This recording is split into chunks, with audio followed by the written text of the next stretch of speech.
ഇന്ന് നമ്മുടെ ഇടയിൽ ഒരുപാട് പേരിൽ മിക്ക തരത്തിലുള്ള ജീവിതശൈലി രോഗങ്ങളും കൂടി വരികയാണ്. അതിനൊരു ബേസ് ആയിട്ടുള്ള ഒരു കാരണം എന്ന് പറഞ്ഞിട്ടുണ്ടെങ്കിൽ നമ്മുടെ അമിതവണ്ണമാണ്. അപ്പോൾ എന്താണ് ഈ അമിതവണ്ണം, അല്ലെങ്കിൽ നമുക്ക് അമിതവണ്ണമുള്ളവർക്ക് അത് എങ്ങനെ കുറയ്ക്കാം, ഒരു ഹെൽത്തി ആയിട്ട് എങ്ങനെ കുറയ്ക്കാം എന്നൊക്കെ നമുക്ക് ഈ വീഡിയോയിലൂടെ നോക്കാം. ഞാൻ ഡോക്ടർ പ്രിയ, കലോഞ്ചി ഡയറ്റിലെ മെഡിക്കൽ ഓഫീസറാണ്. അപ്പോൾ എന്താണ് ഈ അമിതവണ്ണം എന്ന് നമുക്ക് ആദ്യം തന്നെ നോക്കാം. അമിതവണ്ണം എന്ന് പറഞ്ഞാൽ നമുക്ക് നോർമലി എല്ലാവർക്കും അവരുടെ ഹൈറ്റിനനുസരിച്ച് വേണ്ട ഒരു വെയിറ്റ് ഉണ്ട്. ആ വെയിറ്റിലും അധികമായിട്ട് നമ്മുടെ ശരീരത്തിൽ കൊഴുപ്പ് കെട്ടിക്കിടക്കുന്ന ഒരു അവസ്ഥയാണ് നമ്മൾ അമിതവണ്ണം എന്ന് പറയാം. അപ്പം ഓരോരുത്തർക്കും നോക്കുമ്പോൾ അവർക്ക് അമിതവണ്ണമാണോ എന്നൊക്കെ തിരിച്ചറിയാൻ വേണ്ടി നമ്മുടെ WHO തന്നെ ഒരു മാനദണ്ഡം വെച്ചിട്ടുണ്ട്. അപ്പോൾ അത് പ്രകാരം നമ്മൾ ബോഡി മാസ് ഇൻഡെക്സ് എന്നാണ് കാൽക്കുലേറ്റ് ചെയ്യുക. ബോഡി മാസ് ഇൻഡെക്സ് എങ്ങനെ കാൽക്കുലേറ്റ് ചെയ്യാം? നമ്മുടെ ശരീരഭാരം കിലോഗ്രാമിൽ എടുക്കുക, അതിനെ നമ്മുടെ ഹൈറ്റ് മീറ്റർ സ്ക്വയറിൽ വെച്ച് ഹരിക്കുമ്പോൾ കിട്ടുന്നതാണ് നമ്മുടെ BMI എന്ന് പറയുന്നത്. ആ ഒരു BMI എന്ന് പറയുന്നതിൻ്റെ വാല്യൂ എത്രയാണോ കിട്ടുന്നത് അത് വെച്ചിട്ടാണ് നമുക്ക് അമിതവണ്ണമാണോ അതോ നമുക്ക് നോർമൽ വെയിറ്റ് ആണോ എന്നൊക്കെ കാൽക്കുലേറ്റ് ചെയ്യുന്നത്. ഇപ്പോൾ നോർമൽ എന്ന് പറഞ്ഞാൽ 18-നും 25-നും ഇടയിലാണ് നിങ്ങൾക്ക് BMI കാൽക്കുലേറ്റ് ചെയ്യുമ്പോൾ കിട്ടുന്നതെങ്കിൽ നമ്മൾ നോർമലാണ്, നമുക്ക് അമിതവണ്ണവും ഇല്ല, നമുക്ക് ശരീരഭാരം കുറവുമല്ല. ഇപ്പോൾ 18-ന് താഴെ വരുവാണെങ്കിൽ നമുക്ക് ശരീരഭാരം കുറവാണ്, നമുക്ക് വെയിറ്റ് കുറവാണ്, അണ്ടർ വെയിറ്റ് എന്നൊക്കെ നമുക്ക് പറയാം. ഇപ്പോൾ 25-ന് മുകളിലോട്ട് വരുമ്പോൾ നമ്മൾ അതിന് അമിതവണ്ണം എന്ന് പറയും. ഇപ്പോൾ 25-നും 30-നും ഒക്കെ ഇടയിലാകുമ്പോഴത്തേക്കും നമ്മൾ അമിതവണ്ണത്തിൻ്റെ ഒരു കാറ്റഗറിയിൽ കൂടും. ഈ 30-ന് മുകളിൽ പോകുമ്പോഴത്തേക്കും നമ്മളതിനെ പൊണ്ണത്തടി എന്നാണ് പറയാം. അപ്പം അമിതവണ്ണം ഉണ്ടാവാൻ പല കാരണങ്ങൾ കൊണ്ട് നമുക്ക് കാണാറുണ്ട്. അപ്പം നമുക്ക് ഒന്നെങ്കിൽ നമ്മൾ എന്തെങ്കിലും ഭക്ഷണം കഴിക്കുന്നതിൻ്റെ ഭാഗമായിട്ട് വരാം, അല്ലെങ്കിൽ മറ്റു പല രോഗത്തിൻ്റെ അടിസ്ഥാനത്തിൽ വരാം. അപ്പോൾ അമിതവണ്ണം ഉണ്ടാവാനുള്ള കാരണങ്ങൾ നമ്മൾ എക്സോജീനിയസ് എന്നും എൻഡോജീനിയസ് എന്നും ഡിവൈഡ് ചെയ്തിട്ടുണ്ട്. അപ്പോൾ നമ്മൾ കഴിക്കുന്ന ഭക്ഷണ രീതിയാണ് പ്രശ്നമെങ്കിൽ അതുമൂലം നമുക്ക് അമിതവണ്ണം വരാം. ഇപ്പോൾ നമുക്ക് അതല്ലാതെ വരുന്ന ചില രോഗങ്ങൾ മൂലം നമുക്ക് അമിതവണ്ണം വരാറുണ്ട്. ഇപ്പം കൊളസ്ട്രോൾ കൂടിയ ആൾക്കാർക്കോ അല്ലെങ്കിൽ PCOD പോലെയുള്ള കണ്ടീഷൻസിലൊക്കെ നമുക്ക് അമിതവണ്ണം പറയാറുണ്ട്. തൈറോയ്ഡ് ഹോർമോണിൻ്റെ ഡിസ്ഫങ്ഷൻ ഉള്ളവർക്ക് ഒരു PCODയുടെ കേസ് എടുക്കുമ്പം അമിതവണ്ണം PCOD എന്ന് പറഞ്ഞ ഒരു സൈക്കിൾ പോലെയാണ്. അമിതവണ്ണം ഉള്ളവർക്ക് PCOD ചാൻസ് ഉണ്ട്. അതുപോലെ തന്നെ PCOD വരുന്നതിൻ്റെ ഭാഗമായിട്ടും അമിതവണ്ണം വരുന്നവരും ഉണ്ട്. അപ്പോൾ ഇതൊരു സൈക്ലിക് പ്രോസസ്സാണ്. ഇപ്പോൾ ഇത് കൂടാതെ തന്നെ പാരമ്പര്യമായിട്ട് തന്നെ വണ്ണമുള്ളവർ, ഇപ്പോൾ നമ്മുടെ മാതാപിതാക്കൾക്കൊക്കെ വണ്ണം ഉണ്ടെങ്കിൽ അങ്ങനെ വണ്ണം വെക്കാനുള്ള ടെൻഡൻസി കൂടുതലാണ്. ഈ അമിതവണ്ണം എന്ന് പറയുമ്പോൾ നമുക്കൊരു സൗന്ദര്യ പ്രശ്നം മാത്രമായിട്ട് ഒതുങ്ങുന്നില്ല. ഒരുപാട് പേർക്ക് ആ ഒരു സൈഡിലാണ് കൂടുതൽ ടെൻഷനെങ്കിലും അതിനേക്കാളും ഏറ്റവും ഇമ്പോർട്ടൻ്റ് എന്ന് പറഞ്ഞാൽ ഇത് പല രോഗങ്ങൾക്ക് കാരണമാവുന്നുണ്ട്. അപ്പോൾ അമിതവണ്ണമുള്ള ഒരാൾക്ക് മുട്ടുവേദനയാണ് കാരണമെങ്കിൽ നമുക്ക് ആ മുട്ടുവേദനയെ എത്രത്തോളം ചികിത്സിച്ചിട്ട് യാതൊരു ഫലവും കിട്ടില്ല. അവരുടെ വെയിറ്റാണ് അവിടെ കൺട്രോൾ ചെയ്യേണ്ടത്. അമിതവണ്ണം ഉള്ളവർക്കാണ് ഇപ്പം മിക്ക ജീവിതശൈലി രോഗങ്ങളുണ്ടാവുക. ഇപ്പം ഡയബറ്റിസ് ആയിക്കോട്ടെ, കൊളസ്ട്രോള്, അതോടൊപ്പം തന്നെ BP കൂടി കൂടുതലായിട്ട് കാണും. അപ്പോൾ ഇവരെ ഒരു കൂടുതലായിട്ട് നിൽക്കുമ്പോൾ, അതായത് അമിതവണ്ണത്തോടൊപ്പം ഈ 3 രോഗങ്ങൾ ചേർന്ന് നിൽക്കുമ്പോൾ നമ്മൾ അതിനെ മെറ്റബോളിക് സിൻഡ്രോം എന്ന് പറയും. ഈ ഒരു കണ്ടീഷനിലൊക്കെ വന്നിട്ടുണ്ടെങ്കിൽ നമുക്ക് നമ്മുടെ ലൈഫ് ഭയങ്കര ബുദ്ധിമുട്ടാവും. കാരണം പല രോഗങ്ങൾ പെട്ടെന്ന് വരികയും അത് നമ്മുടെ ഹാർട്ട് കംപ്ലയിൻസിനോ അല്ലെങ്കിൽ മറ്റ് പല കണ്ടീഷൻസിന് വരികയും അത് കോംപ്ലിക്കേറ്റഡ് സ്റ്റേജിലോട്ട് പോവുകയും ചെയ്യും. ഇത് കൂടാതെ തന്നെ നമുക്ക് PCOD പോലെയുള്ള കണ്ടീഷൻ, ഇപ്പോൾ PCOD എന്ന് പറയുന്നൊരു കണ്ടീഷൻ നമ്മൾ എടുക്കുകയാണെങ്കിൽ ആ ഒരു സ്ത്രീകളിൽ അതുമൂലം ഇൻഫെർട്ടിലിറ്റി പോലെയുള്ള കണ്ടീഷൻസിലോട്ട് പോകാറുണ്ട്. ഇനി വെരിക്കോസ് വെയിൻ പോലെയുള്ള കണ്ടീഷൻസ് വരുന്നുണ്ട്. വെരിക്കോസ് വെയിൻ ഉണ്ടാവാൻ ഇവിടെ പറഞ്ഞ പോലെ അമിതവണ്ണം വരുന്നു, അതുപോലെ വെയിൻസിലുണ്ടാകുന്ന കംപ്രഷൻ, അങ്ങനെ നമുക്ക് അതിൻ്റേതായ ബുദ്ധിമുട്ടുകളുണ്ട്. ഇത് കൂടാതെ തന്നെ ഈ അമിതവണ്ണം നമുക്ക് മെൻ്റലി ഭയങ്കര ഇറിറ്റേറ്റഡ് ആയിരിക്കും. അത് കുറച്ചുകൂടി ഇൻട്രോവേർട്ട് ആയി പോവുകയും ആ ഒരു ഡിപ്രഷൻ പോലെയുള്ള കണ്ടീഷൻസിലോട്ട് പോകും. അപ്പോൾ എല്ലാ രീതിയിലും നോക്കിക്കഴിഞ്ഞാലും അമിതവണ്ണം ഭയങ്കര ബുദ്ധിമുട്ട് തന്നെയാണ്. അപ്പോൾ നമ്മൾ ഇത് എങ്ങനെ കുറയ്ക്കണം, അതാണ് നമുക്ക് എല്ലാവർക്കും അറിയേണ്ട കാര്യം. അപ്പോൾ അമിതവണ്ണം നമ്മൾ എങ്ങനെ കുറയ്ക്കണം നോക്കിക്കഴിഞ്ഞാൽ നമ്മൾ ഏറ്റവും ബേസിക് ആയിട്ട് വേണ്ടതെന്ന് വെച്ച് കഴിഞ്ഞാൽ ഒരു ഡോക്ടറുടെ അല്ലെങ്കിൽ ഒരു ഡയറ്റീഷ്യൻ്റെ കൺസൾട്ടേഷൻ എടുക്കുകയാണ് വേണ്ടത്. നമ്മൾ ഒരുപാട് വീഡിയോസ് കാണുകയും അല്ലെങ്കിൽ ഒരുപാട് നെറ്റിലൂടെ നോക്കിയിട്ട് നമ്മുടെ ഇഷ്ടപ്രകാരം നമ്മളൊരു ഡയറ്റ് തുടങ്ങുന്നതിന് മുൻപ് ഏറ്റവും ആദ്യം വേണ്ടതെന്ന് പറഞ്ഞാൽ ഒരു ഡയറ്റീഷ്യനെ അല്ലെങ്കിൽ ഒരു ജനറൽ ഫിസിഷ്യനെ ഒക്കെ കണ്ടിട്ട് നമ്മുടെ ഹെൽത്ത് എങ്ങനെയാണോ അല്ലെങ്കിൽ നമ്മുടെ ഹെൽത്ത് ഓക്കെ ആണോ നോക്കിയിട്ട് വേണം നമ്മൾ എപ്പോഴും ഒരു ഡയറ്റ് പ്ലാൻ സ്റ്റാർട്ട് ചെയ്യാൻ.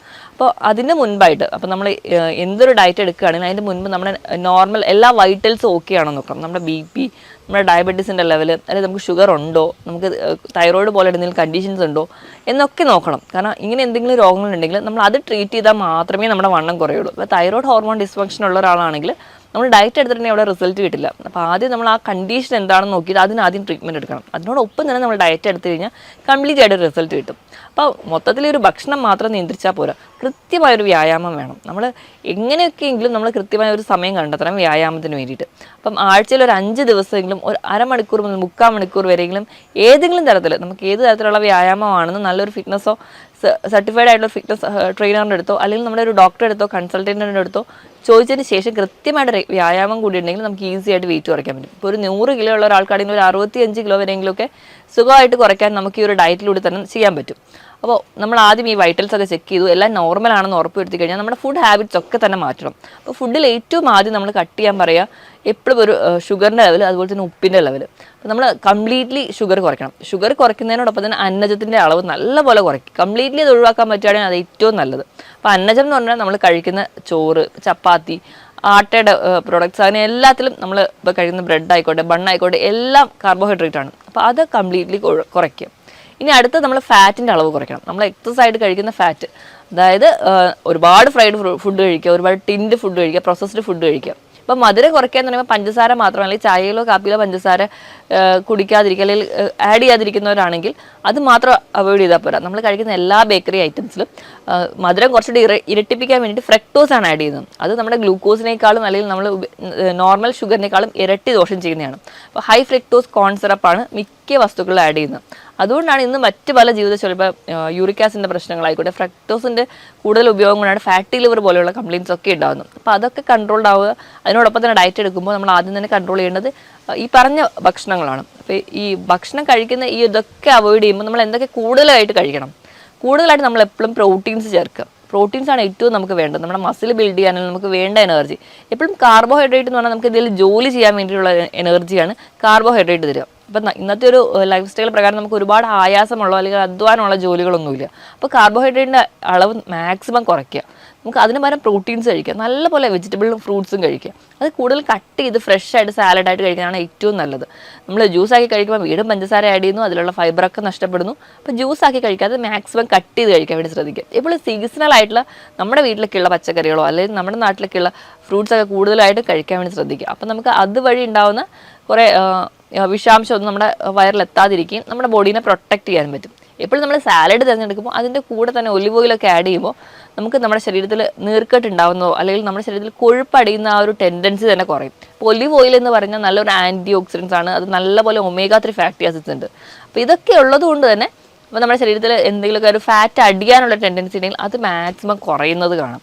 അപ്പം ഭക്ഷണത്തിൽ ഈ ഒരു രീതിയിലൂടെ മാറ്റും. ഇപ്പം നമ്മൾ ഒരു ഫുഡ് കഴിക്കുന്ന ഒരു പാറ്റേൺ എടുക്കുകയാണെങ്കിൽ, ഇപ്പം നോർമലി നല്ലപോലെ ഹെവി ആയിട്ട് ഫുഡ് കഴിക്കുന്ന ഒരാളാണെങ്കിൽ ഒറ്റയടിക്ക് ഇതെല്ലാം കട്ട് ചെയ്യാൻ നമുക്ക് പാടായിരിക്കും. അപ്പോൾ നമ്മുടെ പ്ലേറ്റിനെ തന്നെ ഒന്ന് സെറ്റ് ചെയ്യുക എന്ന് നോക്കുമ്പോൾ നോർമലി ഒരു പ്ലേറ്റ് എടുക്കുകയാണെങ്കിൽ അതിൽ ഹാഫ് പോർഷൻ നമ്മൾ പ്രോട്ടീനിലോട്ട് കൊണ്ടുവരും. പ്രോട്ടീൻ നമ്മൾ പയറ്, കടല, പരിപ്പ്, ഇറച്ചി, മീൻ, മുട്ട, ഇതെല്ലാം പ്രോട്ടീൻസിൽ വരും. വെജിറ്റബിൾ ആയിക്കോട്ടെ അല്ലെങ്കിൽ നോൺ വെജ് ആയിക്കോട്ടെ, പ്രോട്ടീൻസ് അര ഭാഗമെങ്കിലും പ്രോട്ടീൻസ് തന്നെ കഴിക്കുക. ഒരു 1/4 ഭാഗം വെജിറ്റബിൾസിനും ഫ്രൂട്ട്സിനും കൊടുക്കുക. ബാക്കി ഒരു 1/4 ഭാഗം മാത്രം, അത് ഒരു പിടി ചോറൊക്കെ മാക്സിമം ആ ഒരു കുറച്ചുകൊണ്ട് വരുന്ന ആദ്യ ഘട്ടത്തിൽ നമുക്ക് കഴിക്കാവുന്നതാണ്. എപ്പോഴും കഴിക്കുന്നുണ്ടെങ്കിൽ തന്നെ ഒരു കുത്തരി തിരഞ്ഞെടുക്കാൻ വേണ്ടി നോക്കുക. കാരണം അതിലൂടെ നമുക്ക് കുറച്ച് ഫൈബർ കിട്ടുമല്ലോ. അപ്പം അത് കഴിഞ്ഞ് നോർമലി അത് കുറച്ചുകൊണ്ട് വരും. ഇപ്പം ചോറിന് പകരം ചപ്പാത്തി കഴിക്കുന്നവരാണെങ്കിൽ 1-2 ചപ്പാത്തിയൊക്കെ ആദ്യ സമയങ്ങളിൽ കഴിക്കാം. കാലക്രമേണ കാർബോഹൈഡ്രേറ്റിൻ്റെ ലെവൽ നല്ലപോലെ കുറച്ചുകൊണ്ട് വരാൻ നിങ്ങൾ ശ്രമിക്കണം. അപ്പോൾ ഒരുപാട് ആൾക്കാരും പറയാറുള്ളതാണ്, ഡയറ്റ് ചെയ്യണമെന്ന് ഭയങ്കര ആഗ്രഹമുണ്ട്, വെയിറ്റ് കുറയ്ക്കാൻ ഭയങ്കര ആഗ്രഹമുണ്ട്, പക്ഷേ എനിക്ക് വിശപ്പ് കൺട്രോൾ ചെയ്യാൻ പറ്റുന്നില്ല, ഭക്ഷണം കുറയ്ക്കുമ്പോഴത്തേക്കും ഭയങ്കരമായിട്ട് വിശക്കുന്നു എന്നുള്ളത്. അപ്പോൾ നമുക്ക് ഈ ഒരു അമിതവണ്ണം ഉണ്ടാവാനുള്ള ഒരു മെയിൻ കാരണം എന്ന് പറഞ്ഞാൽ നമ്മൾ വിശക്കാതെ തന്നെ ഭക്ഷണം കഴിക്കുക എന്നുള്ളതാണ്. നമുക്ക് ഇന്നൊക്കെ എന്ന് പറഞ്ഞു കഴിഞ്ഞാൽ പട്ടിണിയൊന്നുമില്ല, ധാരാളം ഭക്ഷണം കഴിക്കാനുണ്ട്. അപ്പോൾ നമ്മൾ ഇടയിൽ ഇങ്ങനെ ഭക്ഷണം കഴിച്ചുകൊണ്ടേയിരിക്കും. ഇതാണ് പ്രത്യേകിച്ച് വലിയ ജോലിയൊന്നുമില്ല, ഒരു സെഡൻറ്ററി ലൈഫും കൂടിയായിരിക്കും. അതാണ് നമുക്ക് അമിതവണ്ണം ഉണ്ടാവാനുള്ള കാരണം. അപ്പോൾ നമ്മൾ കൃത്യമായിട്ട് ഭക്ഷണം കഴിക്കാൻ വേണ്ടി ഒരു ടൈം ടേബിൾ സെറ്റ് ചെയ്യുക. കൃത്യമായിട്ട് ഇപ്പോൾ നമ്മൾ 3 മീലാണ് നമ്മൾ മെയിനായിട്ടുള്ള 3 മീലാണ് നമ്മൾ മലയാളികൾ കൂടുതലായിട്ട് കഴിക്കുക. രാവിലത്തെ ബ്രേക്ക്ഫാസ്റ്റ്, ഉച്ചത്തെ ലഞ്ച്, രാത്രിത്തെ ഡിന്നർ. അപ്പോൾ ഈ മീൽസിനെ കട്ട് ചെയ്തിട്ട് പല തവണകൾ കുറച്ചുകൂടെ കൂട്ടുക, ക്വാണ്ടിറ്റി കുറച്ചുകൂടെ കുറയ്ക്കുക, നല്ല ക്വാളിറ്റിയുള്ള ഭക്ഷണവും കഴിക്കുക. എങ്കിൽ ഡയറ്റ് ചെയ്യാൻ നമുക്ക് ഈസി ആയിരിക്കും. അപ്പോൾ നമ്മൾ ഇടയിൽ രാവിലത്തെ ബ്രേക്ക്ഫാസ്റ്റ് കഴിഞ്ഞ് ഒരു 11 മണിക്ക് ചെറിയൊരു സ്നാക്ക് ടൈം കൊടുക്കുക. അത് കഴിഞ്ഞ് ഉച്ചയ്ക്കത്തെ ലഞ്ച്, വൈകുന്നേരം ഒരു ടീ ടൈം കൊടുക്കുക, അതിന് കഴിഞ്ഞിട്ട് ഒരു ഡിന്നർ. അപ്പോൾ നമ്മൾ ഈ 11 മണിക്കത്തെയും വൈകിട്ടത്തെയും ആ ഒരു എന്ന് പറഞ്ഞിട്ടുണ്ടെങ്കിൽ നമ്മൾ എപ്പോഴും ഒരു ജങ്ക് ഫുഡാണ് കൂടുതലാണ് കഴിക്കുക. അതിന് പകരം അത് കുറച്ചുകൂടി ഹെൽത്തി ആക്കാൻ വേണ്ടി ആ ഒരു 11 മണിക്കും നമ്മളതുപോലെ വൈകിട്ട് 4 മണിക്കും കഴിക്കുന്നത് എപ്പോഴും ഒരു നട്ട്സോ അല്ലെങ്കിൽ ഒരു ബൗൾ സാലഡോ ആ ഒരു രീതിയിലേക്ക് മാറ്റുക. ഇനി നിങ്ങൾക്ക് എത്ര ഭക്ഷണം കഴിച്ചിട്ട് നിങ്ങൾക്ക് വിശക്കുന്നു അല്ലെങ്കിൽ നിങ്ങൾക്ക് ഡയറ്റ് ചെയ്യാൻ പറ്റുന്നില്ല എന്നൊക്കെ ഉണ്ടെങ്കിൽ നിങ്ങൾ ഈ ഇടയിൽ കഴിക്കുന്ന ഭക്ഷണം കുറച്ചുകൂടെ ഫൈബർ റിച്ച് ആയിരിക്കും, അല്ലെങ്കിൽ കുറച്ചുകൂടെ വാട്ടർ കണ്ടന്റ് ഉള്ള ഫുഡുകൾ കഴിക്കുക. എങ്കിൽ നിങ്ങൾക്ക് വിശപ്പ് കുറച്ചും കൂടി കുറയും. ഇപ്പോൾ നമ്മൾ ക്യുക്കമ്പറൊക്കെ, നമ്മൾ സാലഡ് വെള്ളരിയൊക്കെ കൂടുതലായിട്ട് കഴിക്കാൻ പറയുന്നതിന് ഒരു വലിയ കാരണം എന്ന് പറഞ്ഞിട്ടുണ്ടെങ്കിൽ ഇത് ധാരാളം ഫൈബേഴ്സ് ഉണ്ട്, ധാരാളം തന്നെ വെള്ളത്തിൻ്റെ അളവും നമുക്ക് ഉണ്ട്. അതുകൊണ്ട് തന്നെ നമ്മുടെ മെറ്റബോളിക് ആക്ടിവിറ്റി ഒക്കെ പെട്ടെന്ന് തന്നെ കൂട്ടി നമ്മുടെ ആ ഒരു ഫാറ്റ് ബേൺ ചെയ്ത് കഴിയുന്നത് കാണാം. അപ്പോൾ കൂടുതൽ സാലഡൊക്കെ കഴിക്കാൻ പറയുന്നത് ഇതുകൊണ്ട് തന്നെയാണ്. അപ്പോൾ ഇങ്ങനെയൊക്കെ ഒരു ഭക്ഷണം മാറ്റുകയാണ്. അതുപോലെ തന്നെ നമ്മൾ ഭക്ഷണം കഴിക്കുന്നതിന് മുൻപ് ഒന്നോ രണ്ടോ മുട്ട കഴിക്കാൻ. ഇപ്പോൾ നമ്മൾ ഉച്ചത്തെ ഒരു ഭക്ഷണം കുറച്ച് ഹെവി ആയിട്ട് കഴിക്കുന്ന ആൾക്കാരാണെങ്കിൽ ഡയറ്റിൻ്റെ തുടക്കത്തിൽ നമ്മൾ ഒന്നോ രണ്ടോ മുട്ട ഭക്ഷണത്തിന് കുറച്ച് മുൻപായിട്ട് കഴിക്കുക, അല്ലെങ്കിൽ ഒരു ബൗൾ സാലഡ് കഴിക്കുക, ഒരു 2 ഗ്ലാസ് വെള്ളം കുടിക്കുക. ഇങ്ങനെ ഏതെങ്കിലും ഒരു മെത്തേഡ് എടുക്കുകയാണെങ്കിൽ നമുക്ക് അത്രയ്ക്കൊന്നും ആ ഒരു ഉച്ച സമയത്ത് വിശക്കില്ല. അപ്പോൾ അങ്ങനെ വിശപ്പ് കുറയുമ്പോൾ നമ്മൾ എടുക്കുന്ന ഫുഡിൻ്റെ ക്വാണ്ടിറ്റി കുറയും. അങ്ങനെ നമുക്ക് നല്ല പോലെ തന്നെ നമ്മുടെ വെയിറ്റ് കുറയുന്നതായിട്ട് കാണാൻ പറ്റും. ഇനി ഇതിനോടൊപ്പം തന്നെ കൃത്യമായിട്ടൊരു വ്യായാമം കൂടി വേണം. വ്യായാമം നമ്മുടെ ബോഡിക്ക് പറ്റുന്നത്, അല്ലെങ്കിൽ നമ്മുടെ ഫിസിക്കൽ ആക്ടിവിറ്റിക്ക് പറ്റുന്ന രീതിയിലുള്ള വ്യായാമം തിരഞ്ഞെടുക്കുക. അത് ഏത് തരത്തിലുള്ള വ്യായാമമാവും. ഇനിയിപ്പോൾ വ്യായാമത്തിനൊന്നും സമയമില്ലാത്തവരാണ് എന്ന് എല്ലാവരും തന്നെ പറയാറുണ്ട്. അപ്പോൾ അങ്ങനെ പറയുമ്പോൾ അവർക്ക് എന്തെങ്കിലും എയറോബിക് എക്സസൈസുകളോ അല്ലെങ്കിൽ വീട്ടിൽ തന്നെ നമ്മൾ റൂമിനുള്ളിൽ നിന്ന് ഒരു പാട്ടിട്ട് ഡാൻസ് ചെയ്യുകയാണെങ്കിൽ തന്നെ അത് തന്നെ ഏറ്റവും നല്ലൊരു വ്യായാമമാണ്. അവിടെ തന്നെ ഒരുപാട് ഫാറ്റ് ബേൺ ചെയ്യുന്നുണ്ട്. അപ്പം അങ്ങനെയുള്ള എയറോബിക് എക്സസൈസുകൾ നിങ്ങൾക്ക് ചെയ്യാം. ഇതൊന്നും അല്ലെങ്കിലും ഇപ്പോൾ ഇതൊന്നും ചെയ്യാൻ പറ്റാത്തവരാണെങ്കിൽ നിങ്ങൾ രാവിലെ ജോലിക്ക് പോകുമ്പോൾ ലിഫ്റ്റിന് ഡിപ്പെൻഡ് ചെയ്യുന്നുണ്ടെങ്കിൽ അതിന് പകരം നിങ്ങൾ സ്റ്റെയർ യൂസ് ചെയ്യാം.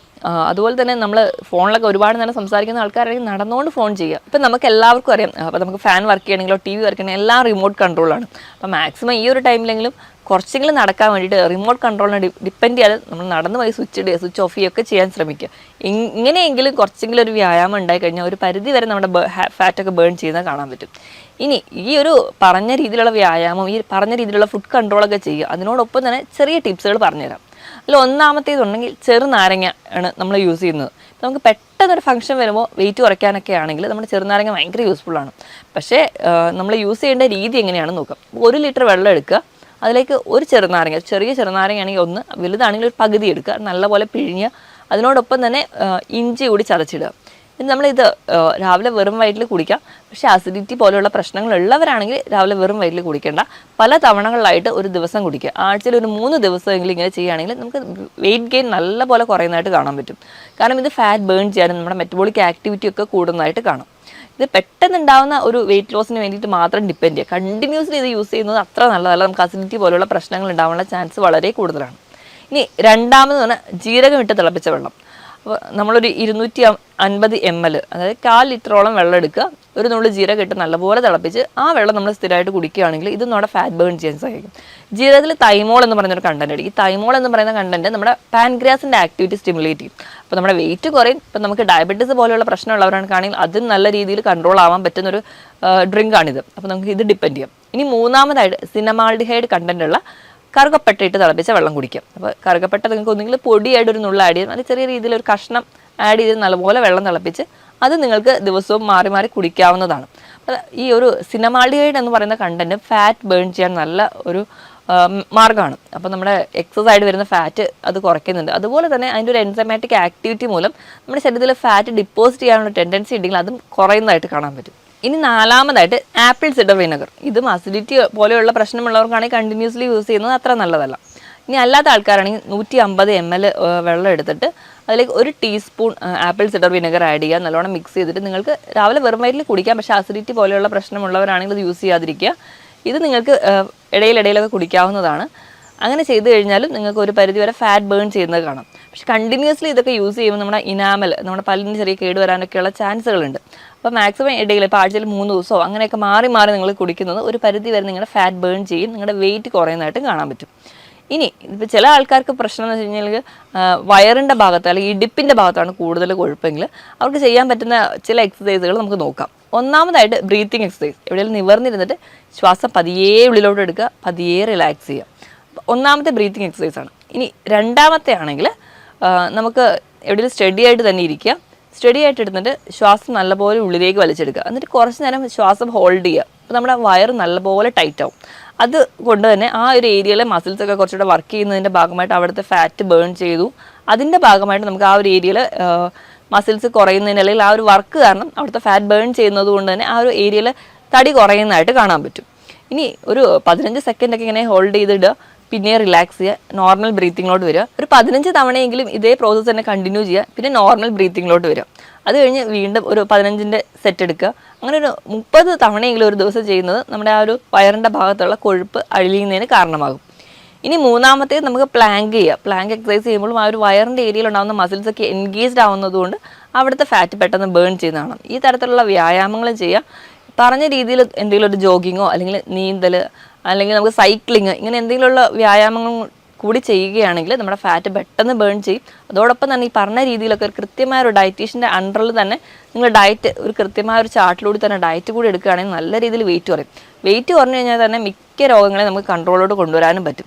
നമ്മളെ മെഡിസിൻസിനെ ഡിപ്പെൻഡ് ചെയ്ത് പല രോഗങ്ങൾക്കും പല രീതിയിലുള്ള മെഡിസിൻസിൻ്റെ കൺട്രോളോട് പോകുന്നതിൻ്റെ മുൻപ് നമുക്ക് ഈ പറഞ്ഞ രീതിയിൽ നമ്മുടെ ലൈഫ് സ്റ്റൈൽ മോഡിഫൈ ചെയ്യുകയാണെങ്കിൽ ഹെൽത്തി ആയിട്ട് ഇരിക്കാൻ പറ്റും. ഞാൻ ഈ പറഞ്ഞ കാര്യത്തിൽ എന്തെങ്കിലും ഡൗട്ട് ഉണ്ടെങ്കിൽ താഴെ കാണുന്ന നമ്പറിൽ കോൺടാക്ട് ചെയ്യുക. മറ്റൊരു ഹെൽത്ത് ടോപ്പിക്കുമായിട്ട് വീണ്ടും കാണുന്നവരെ നന്ദി.